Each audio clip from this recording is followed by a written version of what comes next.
We tend to treat looking back as a negative action. Don't look back. Keep moving forward and forget the past. But is there a benefit to reaching back and finding something new?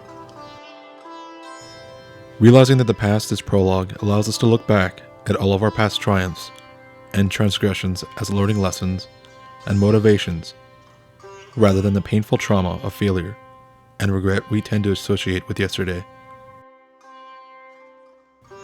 But how far back do we look? Imagining yesterday is a subtle process. It's recalling the last times we remembered the memory. Constantly repainting the past towards the extreme. Was yesterday awful? Was it the worst day in your life? Every time we remember that trauma, it grows worse. It's gotten taller, gotten sharp teeth, and grown claws for hands. Was yesterday the greatest day of your life? Looking back, you feel like you were flying. Your footsteps bounced off the ground, your smile was large, and the colors were bright. It's funny how remembering just a part of the past recalls the entire event. The lights, the smells, your emotions, and the feeling of the wind. It feels like watching an old home movie. Snippets and edits to the parts we want to remember most. Each time we rewatch the footage, it trims more and more, boiling down the memory into a streamlined and rose-colored version of itself. The farther back the memory, the more fractured it becomes. But it's not broken down, no. It's not even destroyed. No, it's refined, capturing everything in as few synapses firing as possible. If the past is so highly regarded, why live in the now? There are those whose greatest achievements lie behind them, every claim to fame already in the rearview mirror. Why bother looking forward? The past is so much sweeter than we remember. We couldn't take advantage of it then, but now we can see it all so clearly. The game-winning touchdown, the defeat of the exam, graduating from school, loving another. It was all there. Anything past that time is either redundant or shallow. Life could never outpace what's come before, so why bother trying at all? But if the past is so great and all we had to do was pay attention in the now to enjoy it, who says that now isn't so great after all? Maybe now is better than then, but we can't realize it until tomorrow, when now is yesterday, and it's all said and done. If that were truly the case, all we have to do to overcome yesterday is pay attention to today. The difficulty lies in the mixed emotions of the now. Am I happy? Am I mad? Am I sad? It's all compiled into one, making it hard to sift through the clutter to find the truth of the present. It's not until tomorrow and upon further reflection that those emotions sort themselves out. Living in the past, in the flashback, isn't the way to live. It's constantly reminding yourself that you're the worst version of yourself and it'll only get worse. That's not the truth. Life doesn't make you the worst version of yourself. You do. Even if you've lost both of your legs, it will only stop you if you let it. You were never going to be an Olympic runner anyway, so what's the point of worrying about it now? You make yourself the version of yourself you are today. It's not up to anyone else.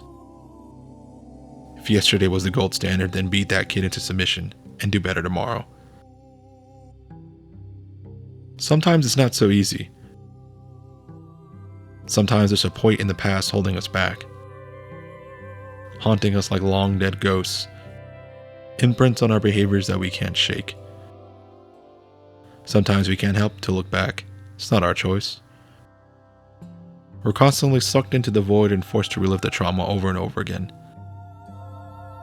This flashback can't be easily solved, if it could be solved at all. The point isn't just being happy, because it's never that easy. The worst thing to do in this situation is not trying to fight it. trying to pretend these flashbacks aren't real. It's in pretending where the memory hides. It'll wait in the shadows until we're at our most vulnerable and strike at night. In order to deal with this trauma, we must realize when it is the most vulnerable itself. In the light of day with a companion, a friend, a family member, or a therapist. Anyone who's willing to help. Collecting our party and the right tools, we can now delve into the past, ready and armed. Not to destroy the memory, but to disarm the monster. Completely wiping the trauma out is never going to be possible, but allowing ourselves to approach it in a healthy way opens up the memory for teaching. Teaching us to deal with tomorrow's problems efficiently and teaching others how to deal with their own ghosts as well. Despite the negative aspects of the flashback, we can be assured that no matter how bad yesterday was, there will always be a good to find and hold on to.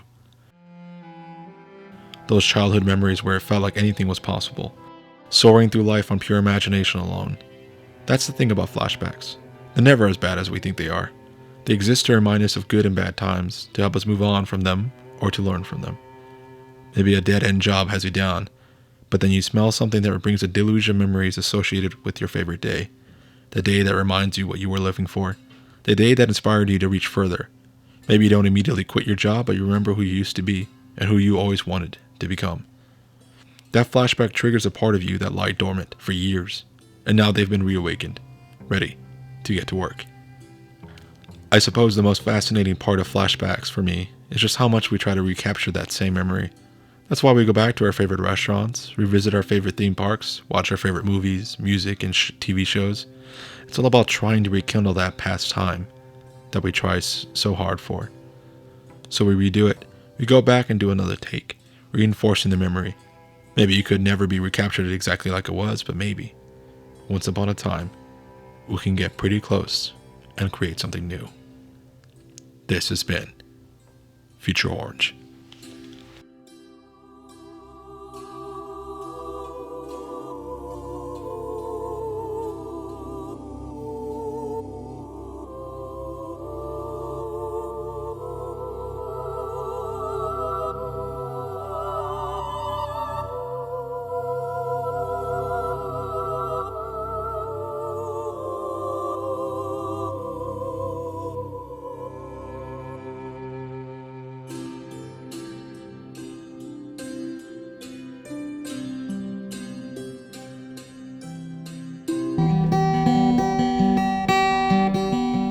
Oh, what's up? Did you like the video? If so, thank you for watching this far along and all that stuff.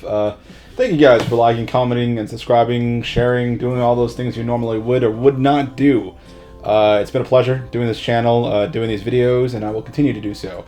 I am now uploading on Wednesdays instead of Saturdays, so you know you have some fun stuff to watch during the week. I hope it's chill and cool with you guys, and yeah, you know, it's been a lot of fun, and I want to thank you guys for being along the ride with me, and yeah, you know, continue watching. You know, this has been Future Orange.